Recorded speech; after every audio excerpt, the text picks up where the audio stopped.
Welcome. My name is Mark DePue. I'm the Director of Oral History with the Abraham Lincoln Presidential Library, and today I have quite a treat.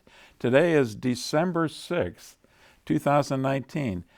That means tomorrow is Pearl Harbor Day. That's right. That's right. And I'm sitting here with William Schimm. You go by Bill. Mm-hmm. And we're going to be talking about your experiences first in growing up in Iowa, Okay. then getting drafted, and then sent to Europe. And we'll probably spend most of our second session about your experiences once you got to Europe in France and the combat experiences. Okay. But today it's all about growing up. Okay. So tell me, let's start with where and when you were born. Well, I was born in Amazonia, Missouri. Amazonia. Missouri.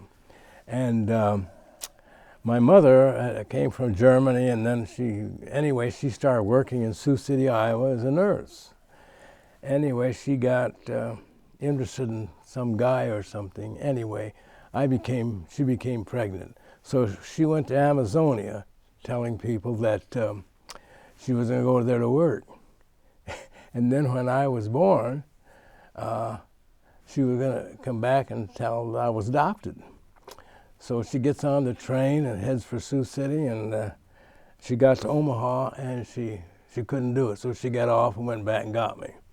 She was going to have me in Zermatt, and a friend of ours might have adopted me. But anyway, so we moved to Sioux City, and she had a little house about a half a block from the grade school, and I grew up there, and my grandmother took care of me till I was about 6 or 7.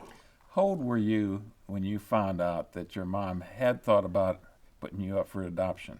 Oh, years later, she never mentioned it, but some friend mentioned it years later. Okay. But then she just couldn't do it, so. Anyway, and then... Well, I've got another question. Yeah. Your birth name, what is your birth name? William H. Schimatowski. Schimatowski. Schimatowski. That's your mother's name. That's my mother's name. She was born in Germany. But that's not a German name, is it? Well, it's a Polish or German. See, that was in the Danzig area, and sometime that was controlled by Poland and then Germany. But my end with a Y. Okay. Schimatowski with a Y. She was born there. When did she come to the United States? And she was about 12 years old. And what were the circumstances that she came? I don't know. She just came with her mother and her sister, and she had a couple of cousins in Algona, Iowa, and they sponsored them, and so then that's how they came to. I don't know why they came to the United States. Tell me again your birthday. January 11th, 1924. So your mother was 12. She would have been coming around the turn of the century. She was 32, I think, when I was born. Is that about right? That'd be about right. Okay. You know, and so anyway, she brought me home, and my grandmother took care of me till I was 6 or 7, and then she died. So what was my mother going to do? So she started what they call hospice. That started a hospice. What we did, we had a little 2-bedroom house, and so she'd take these patients in. She'd put them in her bedroom, and I had a little bedroom there, and sleep on the couch. And, she would? Yeah, and then the patient would be in the bedroom, her bedroom, and then I had my little bedroom, and so then they would stay sometimes a month or two.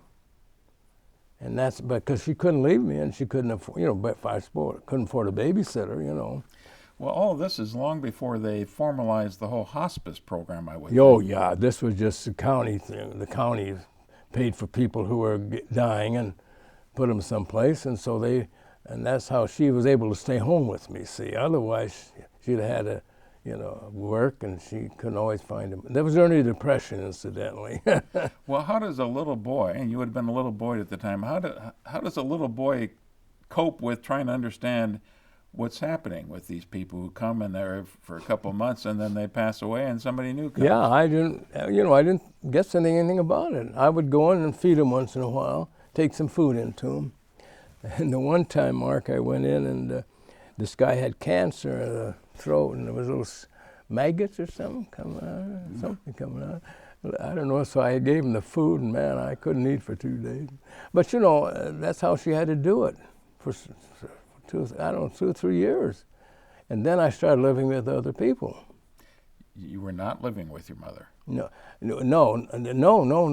She worked at the tubercular hospital in Sioux City, and so she had to stay there at nights, good share of the time.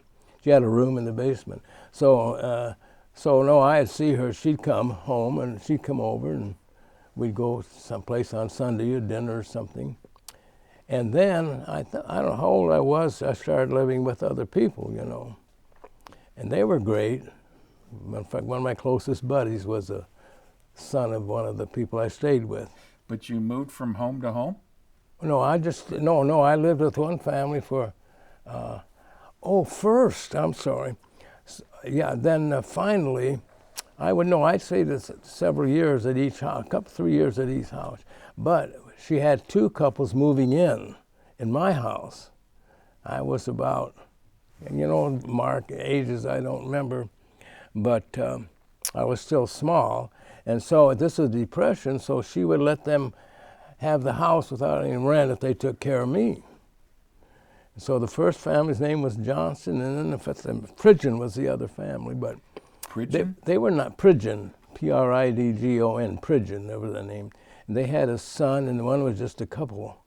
But they were all pretty nice, but I just had my little room, and I stayed in there most of the time. I was always outside if I could, obviously.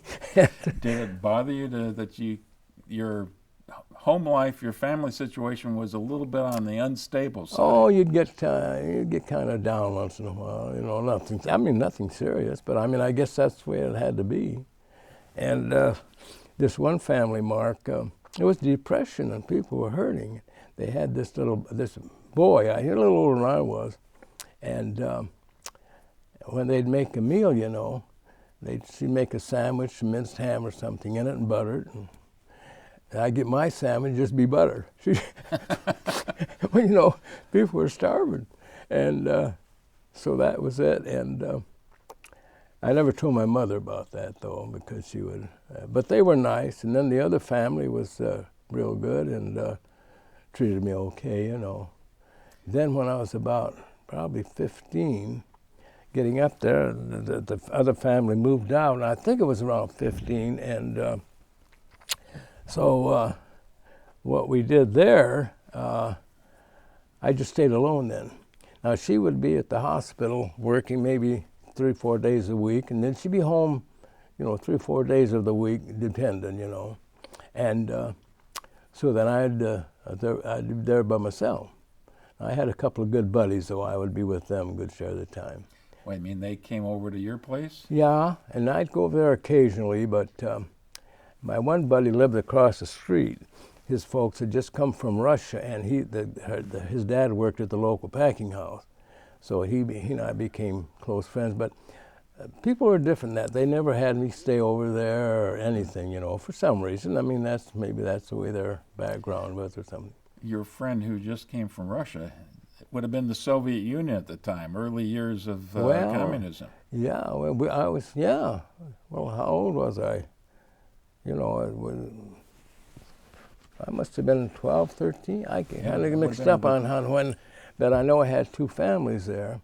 Then, like I say, when I got to be about 15, in those days, you didn't worry about your kids, I guess, and she'd make a bunch of goulash, and then I have that for a couple of days. Your mom would, or this? My mother would when she'd come home occasionally when I was there, and when I was there alone then. Mm-hmm. She would be with me maybe 3 or 4 nights a week, and then I would be alone some of those days, Were you still Schimmikowski at the time? Yes. When did that change? That changed when I came back from service. I went to college, Morningside College, and then I started working, and people were trying to call. I'd leave a message, and they'd say, "Oh, is Mr. Sitting?" And they. So I thought that's enough of that, so I shortened it to Schimm. Okay, so the entire thing we're going to be talking about for this in the next session, it's going to be Schimmikowski. Schimmikowski, that's it. Schimmikowski, okay. And my best friend was, what was his name? Sokolowski or something like that. He was a Greek, and we were buddies. The teacher must have loved you guys. What was his name? Vlahoponis. His name was Vlahoponis. Okay. It'd be kind of interesting when we went together to Fort Knox, and they call out in the morning, they call out your names. Well, you can imagine what went on then, you know. Sergeant would try to, you know, goes for him. Everybody was laughing. We had a good time. Yeah, but the sergeant didn't want to have people laughing at him. Well, sometimes some of them had a good sense of humor. There was some really decent one. So I said one time, I said, Phil, I'm going to answer, my German descent, he was Greek, so I said, I'm going to answer in German, you answer in Greek. And so he says, Schematowski, and I said, Jawohl. And Phil answered in Greek, you know. Caused a little fun, you know, have a little fun there. But anyway. That was one of the questions I had by the virtue of you, your mom being a single parent. Yes. And obviously people would have rumors about what would have happened. Sure. I wondered if you felt anything because of the circumstances. You know, I would wonder when I was growing up, if I was adopted, how come they didn't come to see me or something, my parents or something. But it never bothered me too much. The other kids were pretty good with you as far as that was concerned? Oh, I had four buddies about my age I got acquainted with, and we were like the band of brothers, you know. Uh-huh. I'd be over their house most of the time, you know, and we just had a great time together. Now, you'd mentioned when your mother came back, the family was living with your grandmother for a while. Yeah, my mother and I lived with my grandmother in this little house that my mother somehow got built or something. I don't know how that happened, but I went right into a house. She took me right to this little house on South Martha Street. Now, I don't know where she got the money to get the house, but she had it built. Well, did you spend much time with your grandmother? I don't even hardly remember her. Okay. And your grandfather obviously was deceased at the time. I didn't know anything about him. Okay. Had you ever had the chance to meet your father? No. Oh, possibility. One time when I was 6, 7 years old or something, why my mother was outside and I was out in the yard, and this car pulls up and the guy gets out and chats for a minute, and she says, Billy, why don't you go for a little ride? He wants to take you for a ride in the car. So I get in the car, and I sit on his lap, and he lets me steer, and we went a few blocks around, came home, I got out, and that's the last I saw him. And I'm sure that's who it was. Now, my mother was never talked about anything, so. Did your mother ever get remarried? No, never did. Do you know if she was ever interested in getting remarried? No, I don't think so. She told a friend of mine that she hated men or something. And I think she was, you know, and there's always two sides to everything. So I think she was a nurse, and I think she just got acquainted with him, and there was her patient, and they got involved, and that was the way that was. But I didn't know I was her child until I went into service. I had to get my birth certificate. Were you assuming that you were adopted by her? Oh, yeah. Oh, definitely. And because that's what she told everybody that, and I don't know, what did I know? Oh. And so when I said, well, I don't have a birth certificate, the guy says, well, where were you born? I told him Amazonia, Missouri, and so I think where the county seat or something was near there, and so we wrote, and in the mail I got my birth certificate.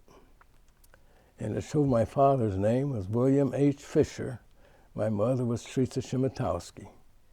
And that was a birth certificate. And she never showed that to me or anything like that, you know. So you're saying you were in the Army when you found this out? Yeah. I didn't know before I left.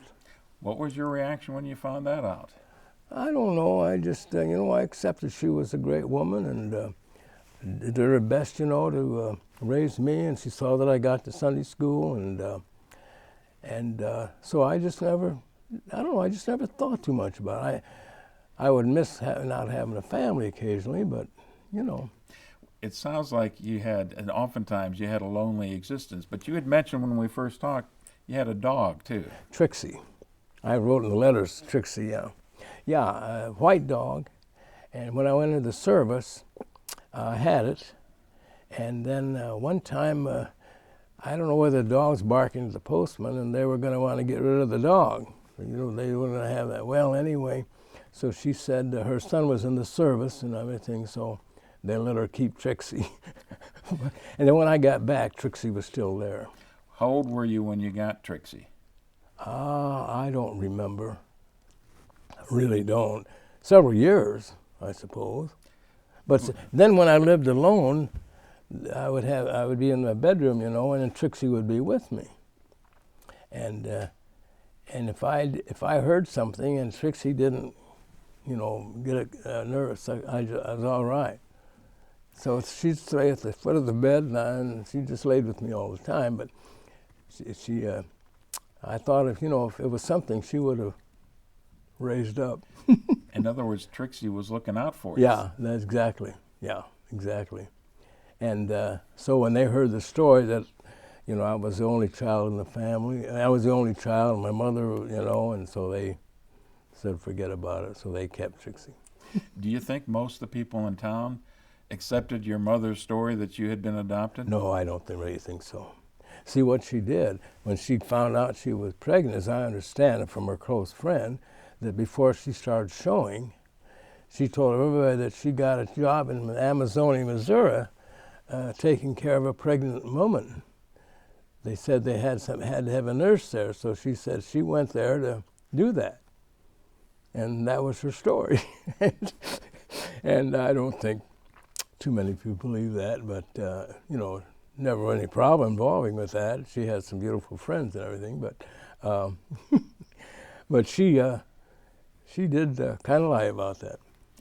But apparently, no one ever confronted you about that or questioned you about that, and none of your friends were worried about that at all. Not a thing. Never. You'd think I was just normal deal. I had my friend Roger has lived with his folks, but they were kind of different from Russia, and they never really too welcome. They were okay, but they never took much fond of me or anything, I guess. And I remember coming home from the theater on a Saturday afternoon, kind of late. They had every Saturday afternoon they had movies, and of course the movie would always end, so you'd have to come back every Saturday. Well, this is kind of scary. I was starting to walk home, and I was Roger, and I said, "Gee, Roger, I kind of nervous about going in the house." So he went and got his dad, and his dad came with a flashlight and went all through the house, a little bitty house, and then that was fine, But, they were very accommodating. Well, I wanted to ask you a couple more questions about the house, because it occurred to me that the circumstances might have been where you did not have electricity. No, we had electricity. And did you have indoor plumbing? Yeah, and we had indoor plumbing. We didn't have a tub or anything. We have finally got an ice box, and I remember. When you say an ice box, do you mean a refrigerator? No, ice box. They would bring in 25-pound chunks and lay it on there, inside there, and then that's how she would be able to keep the food for a couple of days, So anyway, we finally got a tub years later. It was a little short one because our bathroom wasn't very big. It wasn't a very big, long tub, but I remember we had a tub. Kind of nice. So where were you taking your baths, or where were you washing in the sink, kitchen. Every night? Or Yeah. Did you have bath night like some of the kids living on the farm would have had at the time? No, just it's a kitchen sink. And then finally she got the tub, but I was several years older for she could afford it, Sometimes in fact, she had to go, I remember on the county one time, provide when you didn't have a job. And she was a nurse, but she wasn't always employed. And so she had to go on a county welfare. And I remember, Mark, they gave you yellow mittens to wear. Well, that pretty well told you, because she was probably one of the poorest of, really. And so I'd leave and wear them, then I'd put them in my pocket when I get to school, so kids could see my helmet. But she did the best she could, and she did a wonderful job. She was She was not alone at the time in being poor, though, was she? No, oh no, that was Depression. The Depression was from about 28 to. Well, it started in October, I believe, in 1929 with the Yeah, crash. okay, yeah. See, I was about, what, 5, 6 years old then. And then she had me. And So really, when you're growing up, all you knew was the era of the Depression, wasn't it? no, yeah, until that was, Depression lasted, what, 4 or 5 years or more, I think. Well, I think Longer really than that? the country didn't come out of it in a Till the serious way war. until about 39 or 40. Yeah, right? till the war, I think. Then they had this, Yeah, that's right. So, Tell me more about Sioux City, Iowa. well, it's probably had about population 80,000 or something like that. And it was mostly, in fact, at one time it had the largest stockyards for a while in Sioux City. And see, that's why my friend's dad came, because they could work at the stockyards and they don't have to. And yeah. But Was it a good time to be growing up in? yeah, because I had such wonderful friends. And in fact, one time, I know if the city or not, we had an empty lot, and I remember seeing the city came out and they built a lot, so we got an ice skating pond. They built out a little dirt and they put water in there, and we had an ice skating pond across the street. Now I think there was, I don't know who, it must have been the city or something did that, Anyway, so a couple mornings, the next morning, we went to skate and there was some 2x4s in there. We had 3 or 4 guys who weren't too nice. And they went and put some boards in and the boards froze in the ice. Oh, man. So my buddy Harvey was a pretty tough guy, and he says, let's go and talk to these guys or something like that. And I wasn't much of a fighter, but anyway, they had a little guy about my size, and he was pretty tough. And so we kind of confronted him for a minute, and the little fisticuffs there. And I had little skinny arms, and I saw this guy had a big sore on his like a, I don't know, so I hit that. And of course, it busted open, and of course, he cried and ran home, and that broke up the fight, But can you imagine guys who'd do that? They were kind of you probably ran Just into to be that. ornery. Yeah, I think so, yeah. And Well, I was wondering where you got the skates, because ice skates cost money. oh, I don't know. Of course, my mother had a family, Mark, that Henry and Teresa Ottersberg. I wrote to them a lot. They would take me frequently down, like at Christmas, they'd take me down to the Davidson's department store, and then they'd buy me an outfit and everything. And every once in a while, they do that.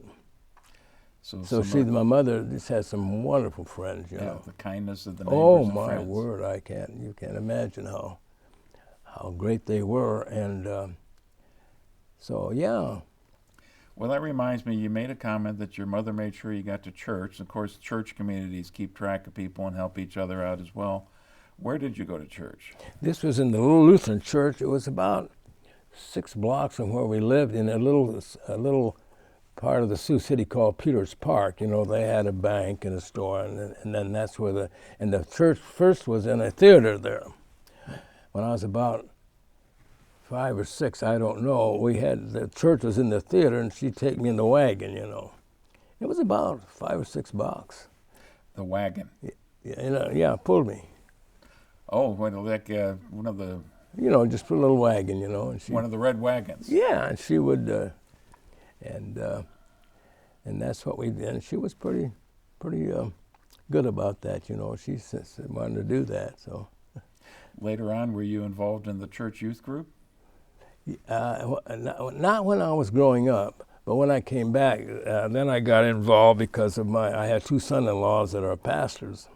So you know how that would be. Ruined my whole life is what they did. But so I would. They might have a different view of things. That's what I was going to say. But anyway, then I did get interested in the youth group. I was youth leader for a couple of years, go up to Camp Okoboji and be with them over a weekend, and so. You have such a unique experience growing up. And, December 7th is tomorrow. We're in the Christmas season. So I'm going to ask you about if you have any memories about holidays and see what kind of experiences you've had with holidays. So I'm going to start with the 4th of July. Well, see, I didn't didn't celebrate it. Probably didn't even know it was the 4th of July, for a long time. And the thing was hardest, I think, like at Christmas or something, And I'd be with my friends, and I'd go home, and Trixie was there, But I'd get kind of down there, but that's how you would be. But it all turned out. Do you have any specific memories from Christmas? Any particular Christmas that you remember?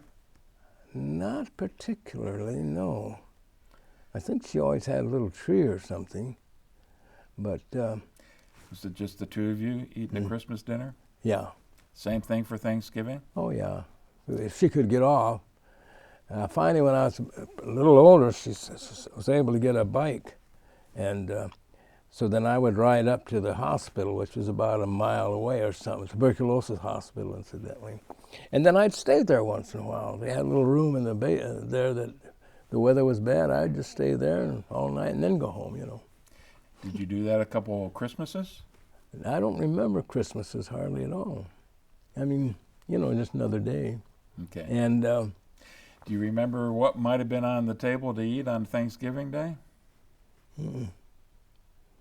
She always had something pretty good to eat, But I just can't till I got a little, funny how that, it didn't affect me anything. I mean, but I admired her so much that when I realized what she had to go through, She had to go, when she left my house, she had to go catch the streetcar, which was 3 or 4 blocks away. She had to walk there. Then she got on the streetcar and went about another mile or 2 on the streetcar. Then she had to get off. Then she had to climb up a hill, and then she had to go to the hospital, walk all the time. And she did that winter, and sometimes it'd be a storm, and she couldn't get home or something. Then she'd probably have to worry about, and then she'd be worried to death. But you've said several times how much you admired her. Did you admire her when you were growing up? Oh, all the time, yeah. Never entered my mind that anything was different, because I think it was because of the reaction with my buddies, How would you describe her personality then? Funny. She would be, whenever they had a program going on at the nursing home, or at the hospital or something, put on a little act, she was always part of the act. I got pictures of her there dressed up kind of funny, and so she was well liked, and they all said she had a good sense of humor in spite of it all. Well, see, that's a picture I'd like to get. We'd want to include with this collection here. Oh yeah, no, she was always everybody loved her, and although Mark, when I came home, her sister lived in Webster City, which is east of Sioux City. Anyway, she pointed her finger, that's what I heard, she pointed her finger, and my mother says, "You're going to regret the day he came into your life," or something like that.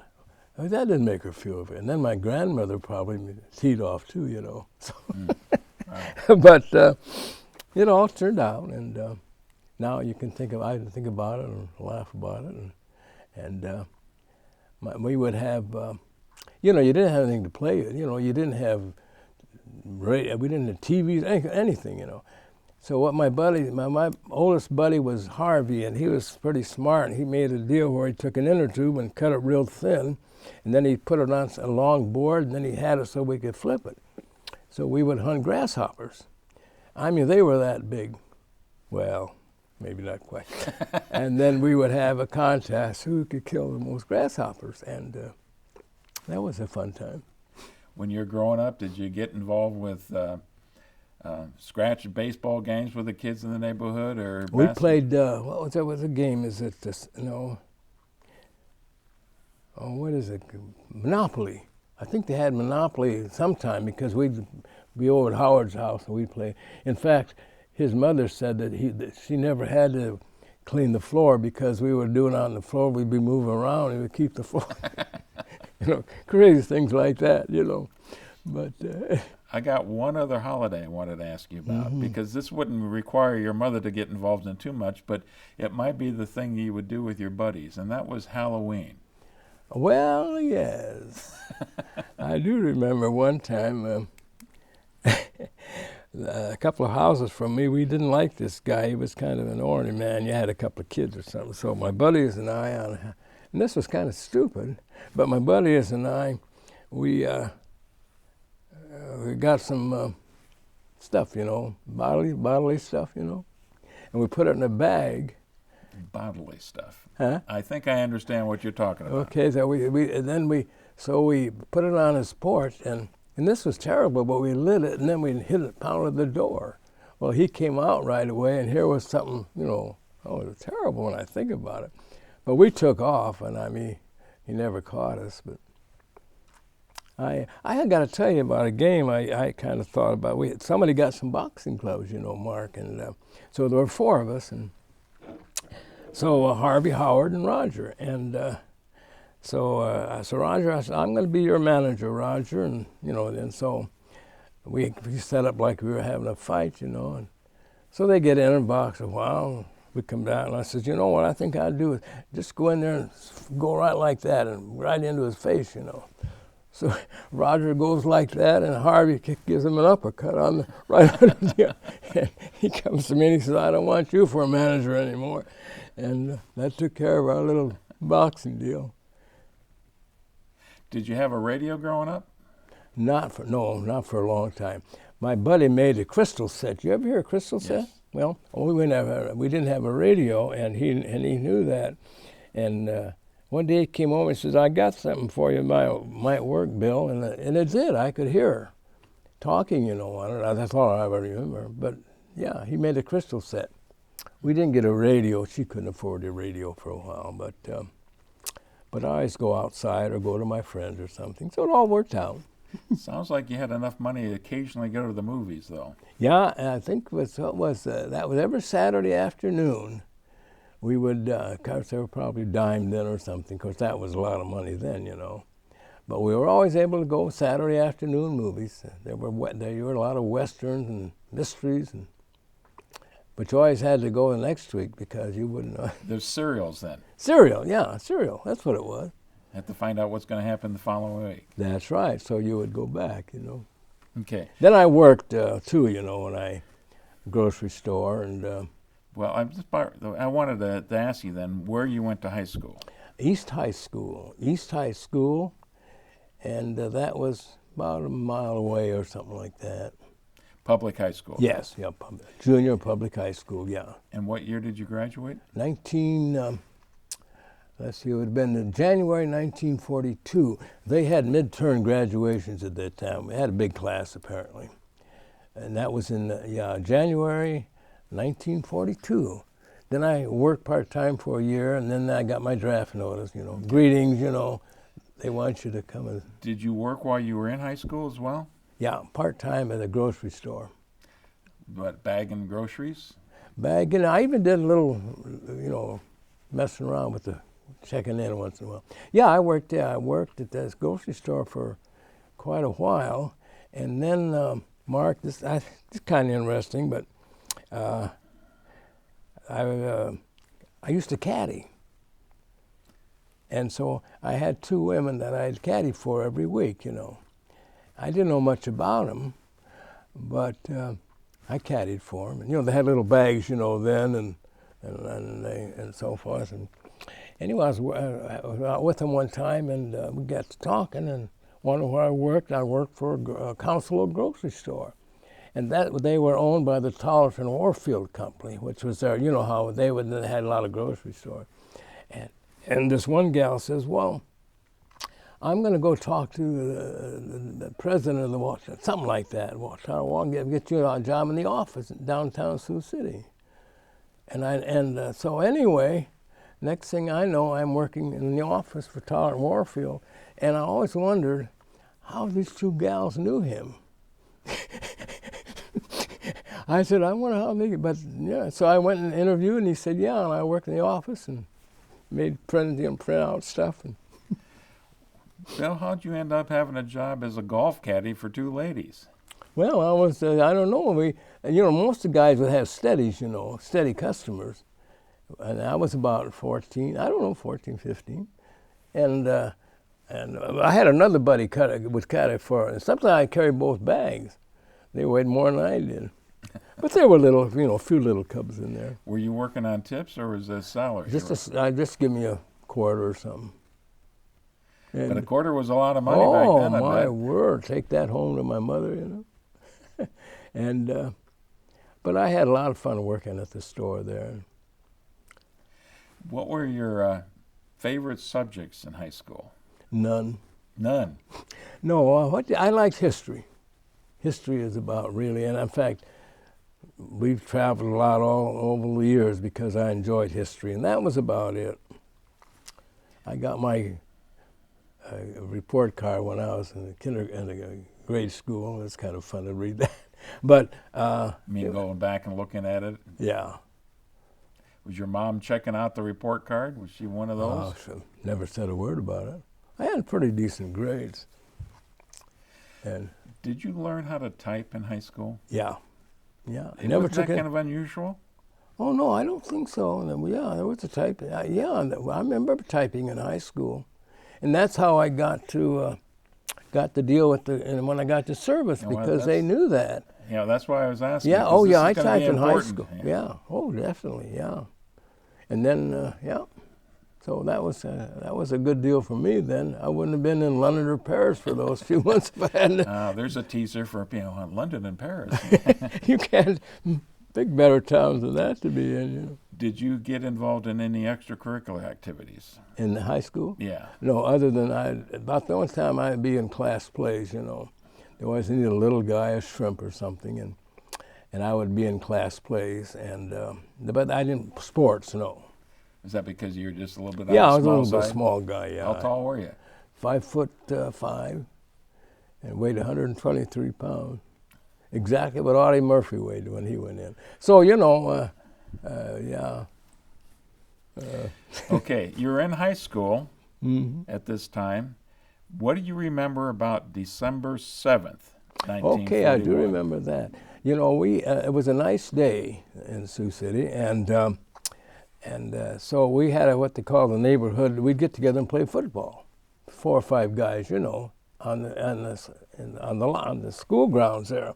So we were out there playing that day, and it was nice, And somebody came running over, told us, and I said, "Oh," I was 17 then, probably. "Oh," I said, "I'm not worried about it. It'll be over before I ever have to go." That's all I remember about it. They came over, and I said, "Oh, I won't have to go. It'll be over." Well, I was wrong there. Did you know where Pearl Harbor was when you first heard the news? Never even. No, I don't recall. I just said they bombed it, but I wasn't even concerned at that time. You remember the reaction that you saw from some of the older folks? Or some of the what now? Some of the older people, how they reacted to that? Oh, news? yeah. And especially my mother, because she knew if I had to go, she'd be alone, So she was kind of concerned. That's what I remember about that. But, but she did all right. You were 17 at the time, you said. Yeah, I must have been about 17, see? And then that was in 43. Well, what I want to ask you. 42 I graduated. Yeah. So you only graduated a couple months after that. December 41, you graduated. In January 42, you said. Yeah, that's right, yeah. Before this, had you thought about the military as... No, that's the last thing I wanted. Well, I never thought about it, but again, I didn't volunteer. What were you thinking about doing? What were your life plans when you were in high school? I don't know. After high school, then I went... I'll tell you how I got my job. This is kind of different, Mark. I was in Morningside College, and I had no confidence, Anyway, I was walking by the bulletin board, and a guy came up and put a notice on the bulletin board. So I went up there, and it said, needed part-time insurance investigator for retail credit. This is after you'd graduated from high school? No, I was in college then. I was going to morning. Did you go straight from high school to college? Well, yeah, no, well, I went out for a year and then went into service. I graduated from high school in 42, and I went into service in 43. Then I was in service for 3 years. Then I came back to college. Okay. Then it was when I was in college then. So anyway, I walked by this note, and I read that and looked around, and somehow the darn note got in my pocket. I don't know, it's a miracle. You heard a miracle. And so about 2 days later, I called. They said, the guy said, everybody must be rich out in your area, so it's come on in. And I came in and I got the job. I told them about it about 20 years later. But what I'm curious about is after you graduated in January of 1942, I know you're not going to be called up for a year. So what did you do in that year? just mostly, I worked at the grocery store all the time. That's when I worked for grocery store in Tyler and Warfield. And I did work in part-time until I went into service. But it was a grocery store. Okay. I remember one time I was putting something up on the shelf. Some pretty girl came in. Boy, and all of a sudden it dropped. God, what it was ketchup all over the place. But that's not the way to impress the pretty girls. No, and or the manager. But he never said a word. He said, "Just clean it up." Did you have a girlfriend when you were in high school? Yeah. In fact, it's kind of ironic. Her name was Doris, and the girl I married was Doris, different Doris. But anyway, I in high school, and we're kind of serious there. When I went into service, my mother couldn't get off to see me off because of nursing, and they had to be there. And so she was the only one there when I left. And I remember I was sitting in the train there, right in the front there, and she came in and grabbed me, and I said, "You better get." Anyway, she got off, the train took off. Then, just from reading letters lately, I found that these friends of ours, Ottersburg, had been down there to see me off, but they went wrong place. And so, and they were going to be there because they were wonderful people. But I never get to see me go. But that's crazy. That year after Pearl Harbor, when you're working in the grocery store, you figured it was just a matter of time before you were drafted? Oh, yeah. Then I realized because my buddies were getting drafted and everybody, and I knew I was just waiting for the letter. That's what you were doing. But you were waiting for them. You weren't going to volunteer. No, I didn't volunteer. To me, the only heroes are the ones that volunteered. The rest of us went because we had to. So, to me, the guys that went and said I'd do it, and then. But if you volunteered, you might have had a little bit more say in what branch you go to. I think I had a choice at one point there to either go to the Army or Navy. Well, I couldn't swim, so I decided not to go to the Navy. But I remember that. I do remember that. I don't know when it was, but I know at that time. Okay. When were you drafted? The February 3rd, 1943. February 3rd, I think. There was a couple dates that I saw in the document. One of them was February 25th. The earlier date might have been when you were notified on it. That could be, yeah. Okay. Because, I didn't get my greetings until that day. Greetings. Yeah, it said greetings, real and bright. Then it said, you have been selected to be in the service. And I said, oh, thank you very much. And, geez. But obviously you had already applied for the draft before that time, so. Well, I don't know how everybody in that age group was called up, yeah. Remember your induction physical? The physical, a little bit about it, yeah.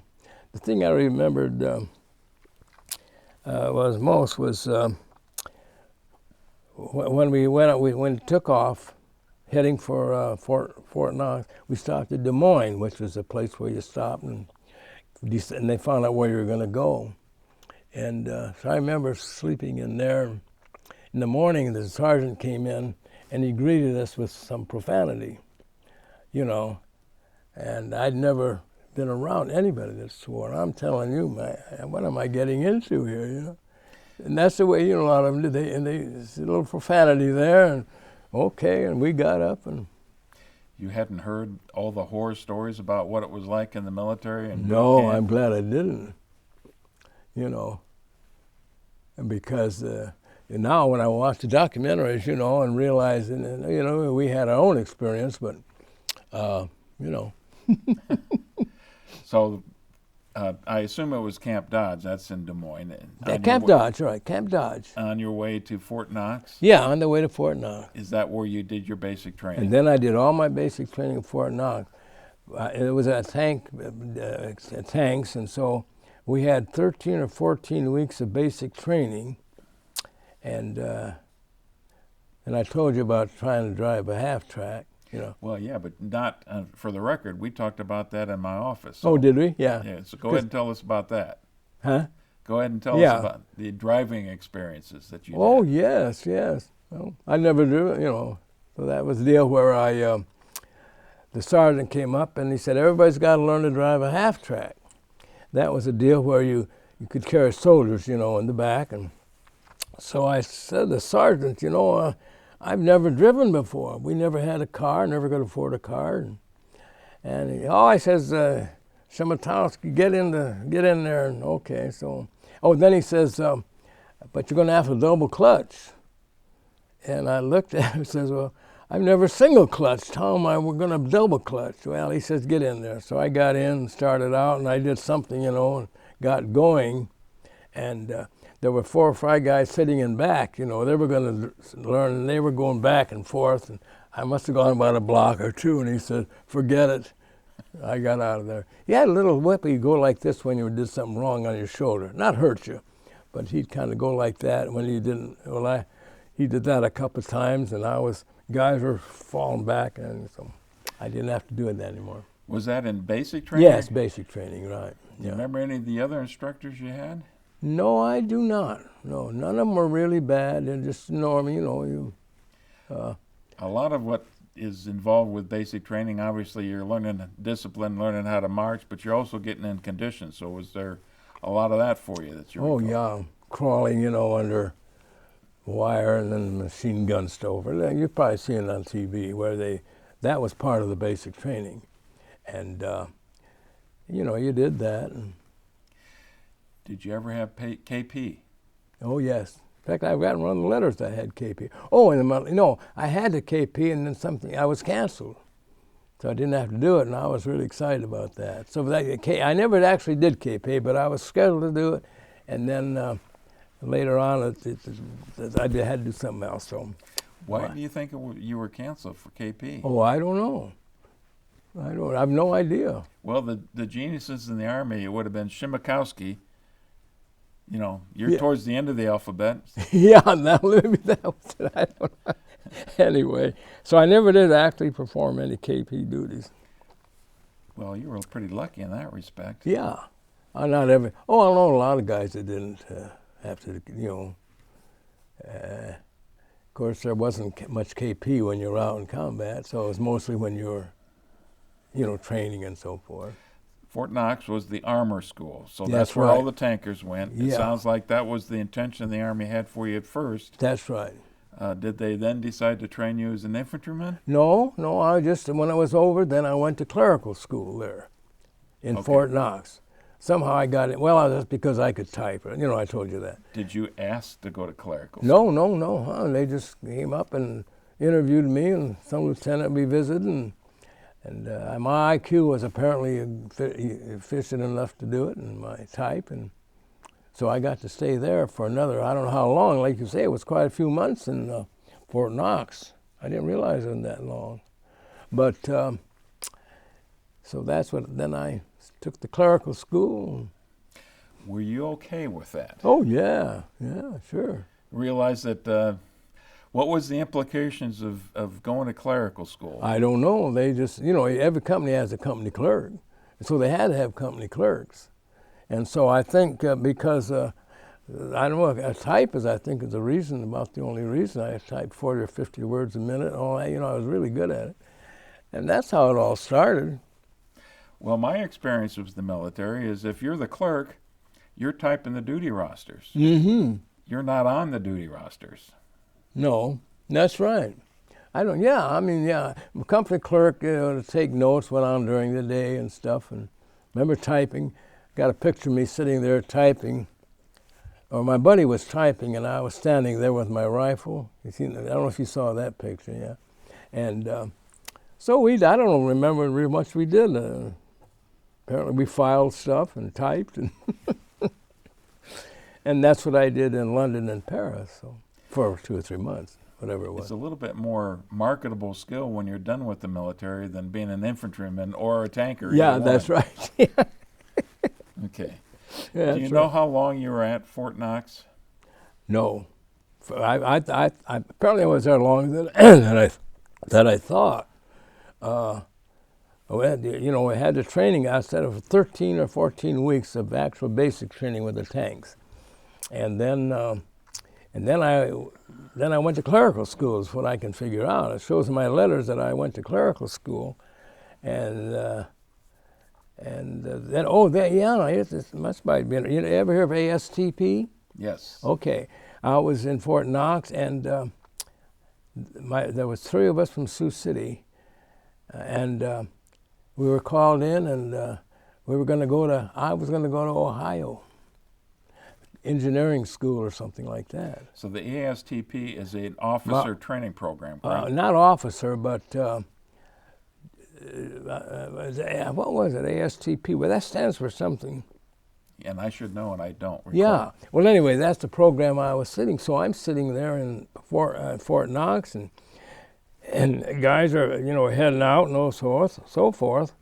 But then they said you'd have to wait a couple 3 weeks before they heard. My one buddy was going to medical school. The other buddy was going with me, and so we were kind of packed, and we got the orders that our school was closed, no longer was going on, and he got to go on to medical school, became a doctor. And you talk about being down. We're here with my buddy. I thought we were going to go to Ohio, and next thing we're heading for Europe, From what we saw in your documents, it looked like you were still in the United States for Christmas in 1943. And yes. by that time, you would have had some leave earned up. Did you have a chance to go home that way? Yeah, oh yeah, I got 2 or 3 3-day passes. Yeah, absolutely. It'd take a long time to get home, from Fort Knox. We had to take a train to Chicago and then switch and then come back. But we had my mother and a girlfriend there. You kind of made your effort to come back. Were you corresponding with Doris during this time? Yeah, I did. But we broke up. But anyway, she, I wrote. How do I tell you this? And she, anyway, heard of Dear John letters? Yes. Did you ever get one? No. Don't recall again. My buddy Phil got one when we were in Fort Knox, and in fact, he was going to get the ring and get engaged. He gets the John letter within 2 days. You talk about a guy being down. Oh my word, that was Vlahopolis. Oh, and one other thing about Phil. When I was in Paris, you sit outside and have coffee and sandwich and so forth on the main drag there. And all of a sudden, some truck comes by and the guy yells, "Shemitalski!" And I looked up and there was Phil. He jumped off the truck, came over, and the truck kept going. I said, "Well, Phil, how are you going to catch up with him?" He was in some intelligence thing or something. Oh, he says, "I'll find him." And he stayed with me all night in the barracks. Now, if you don't think that was great, being over there and all of a sudden you see your buddy. Yeah, that would be amazing. Oh, it was such a great feeling. And the old man, and then, like I say, he stayed. And then I don't know where he took off. He knew where he was going. He was kind of a go-getter type of guy. But, yeah. Isn't that stuff coming back now that, yeah. Your records say that you headed to Europe around early April of 1944. Do you remember getting the shipment April overseas? April of 44. You mean, April of 44, I was in England yet. Yeah. Do you remember how you got to Europe? Oh, yeah. I said, okay. We embarked, on the East Coast there, and Queen Mary, as a matter of fact. In fact, I got a written letter. It was Queen Mary. There was, 2,000 or 3,000 guys on the ship. It took us 6 days to get to Scotland. U-boats all over the place. They had 100 of them. So it took us 6 days. And Were you in a convoy? no, I don't. All I remember is our ship. I don't think there was. Might have been part of the way, but Well, what I've always read about the Queen Mary and those ocean liners is they were faster than anything else. They were much faster Yeah. than U-boats, so they would travel on their own. Yeah, but you had to. All I know is they said it took us 6 days, and I suppose you had to avoid all these U-boats and so forth. I can't, but it did say that over 6 days. So what were your accommodations like on the Queen Mary? Well, they were okay. You had bunks, and I think it was a 3 maybe. Well, that was an interesting time too. I was at the bottom bunk, and this guy was above me there. And, in water, you get he got sick and threw up above my, on the bed and everything. Well, I got up, and so what I remember now, I went and slept on the deck on something, and then they cleaned it up the next day.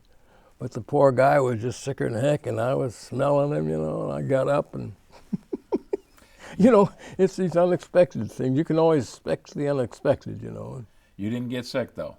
No, I never did get sick on it, I know. How was that Navy chow? Not bad, pretty good, yeah. I mean, I don't remember too much about it. Food was food, I guess. Well, it probably was, you're eating better in the military than you were at home when you were growing up. Probably more variety and so forth, yeah. Where did you land once you got to Europe? Where's the first landing? Well, we would do it, the fourth landed on Utah Beach. No. Huh? No. After the Queen Mary, where did it end up? We ended up in Glasgow, Scotland, and then we took a train down to London. And I remember the beautiful scenery in Scotland. I'm not kidding you. It was, it was beautiful. And then I went right straight to London. Any impressions on that train ride down to London and the scenery? Other than just seeing the scenery and visiting with the guys, But then the other guys, they had to continue the training, as I understand, and then I went to London. See. Because you were a clerk? Yeah. It says in my one letter I was in the office of some, officer. I don't remember that hardly, but I know that. And where were you billeted then in London? In London, right down the town area. In a hotel? Yeah, or something, hotel or something, because the pictures we take, and that was in Paris when he took that picture. But no, it was right along there. I had a beautiful area there, nice office. I didn't meet my buddy Jack until he and I went to Paris, the office, and he was also a company clerk. Okay. Did you see any of the bomb damage that London had suffered in 1940? Oh, absolutely. It was being, all the time we were there, it was being bombed. Even when we were there. It continued till 45. Oh, yeah, buildings all over. In fact, when I went to Europe here years ago, we were in London, and all of a sudden I saw a church that bombed out. And I don't know if there's the same church, but they apparently left it there as, I don't know why they left it there, but it was bombed out. And I remember at that time, yeah. Again, your records say it was late April when you got to London. Late April. And June 6th, of course, is D-Day, but you wouldn't have known when D-Day is. I'm sure they would have been keeping you in the dark. No. All of a sudden, all we knew we were going to head out for Southampton because they were going to go from there on to France, Well, I want to spend some time asking you about what life was like for you in London. How would you describe those couple months? Great. Well, we'd go to shows, and then they would have dances. I don't know who put them on. That's how I met Ida. Apparently, Ida. Well, tell me about Ida. Well, you got a picture of her there. Anyway, I don't know where I met her, but But the only time I recall anything doing with it was when we were in that restaurant, you know. And then when I was in France, Mark, I got a letter from her, 10-page letter from her. Then she was telling me then that they'd started sending the V2 over. And she said that was scary because the ones you could even knock down, possibly, you know, they could be, but the V2, 1, 2 were so fast, you know. And she was telling me about that, kind of a little history there when she wrote that and said that, but she also remembered when we were in the restaurant and all that stuff. Well, I know that you had mentioned that you were in the restaurant with her when a V1 came over. Mm-hmm. Tell me about that experience. Well, that was, what the heck was that? I'm sure it was a V1 because she wrote in the letter that she said, "You remember when, Bill, when I jumped under the table and you know, all that." But that was I don't know when the V1 started. Well, the V2, there was...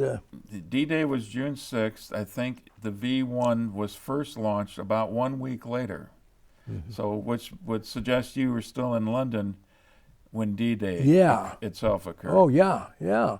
Because then immediately we were shipped to Southampton, you know, to get ready to go over. Well, I know you had a good impression of Ida, but how would you describe, what was your impression of the English people in general? Oh, great, yeah. I didn't, and we saw quite a few of them because I was in London, you know. The only thing is, they had a saying, we were over there, overpaid and oversexed. And that was that we were... Was that the case? Not in my case. You weren't overpaid? No, I was over there. The other two didn't apply. Oh, no. But anyway, you were the perfect gentleman while you were pretty there. much, yeah. And yeah, it was quite a while ago. I would imagine, though, that the girls liked the GIs. Yeah, a lot of dates. A guy, you know, got acquainted, and they would have dances for you and get-togethers occasionally, you know, not. But then you know, but most of the time you'd dance, and that's the last you'd see them, you know. Did you smoke at the time? No. Did you? I know cigarettes would have been very popular with the English, I would think. Yeah, a lot of them used them for different purposes. But what I did, I didn't smoke. And one time the sergeant, somebody came in and said, "I'll give you, I don't know, $20 for this pack or something." And I forget how much it was. I said, okay. And what he was doing, he was selling it on the black market. He'd pay me, and he'd go, well, the money I saved that I was able to get home, and I bought a 38 DeSoto. DeSoto.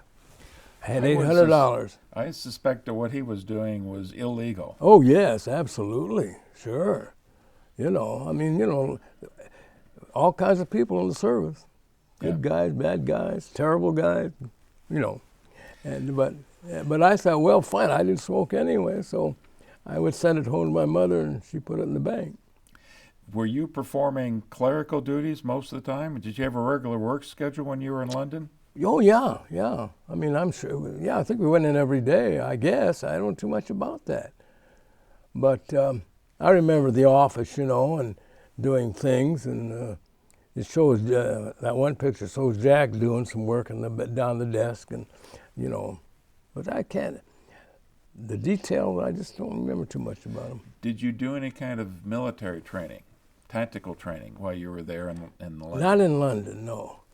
I think our unit went on. I mean, they were training someplace, but we got to stay there. That's what I'm saying, that we got to go there before we went over to France. But my understanding is you weren't really assigned to a unit at that time. No.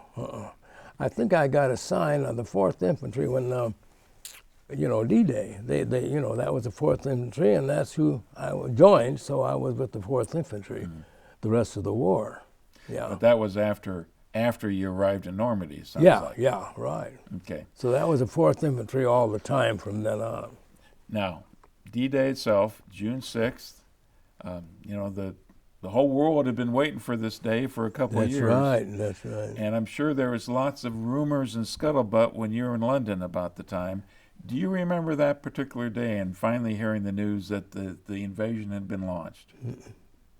I do not recall exactly when that was, or I don't know. Pretty bad weather at the time, I know that much. Yeah, oh, it's terrible weather. And the 5th and 6th were both.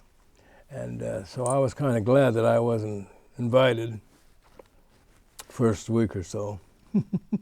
Yeah. Then we went on, and... well, the folks that landed on Omaha Beach got the worst of it. Oh, yeah, yeah. The 4th Division, which you're going to join later on, landed at Utah Beach. Utah Beach. Much less better casualties, time. Less casualties than the other one. Still, it was a pretty I bloody can't imagine. experience.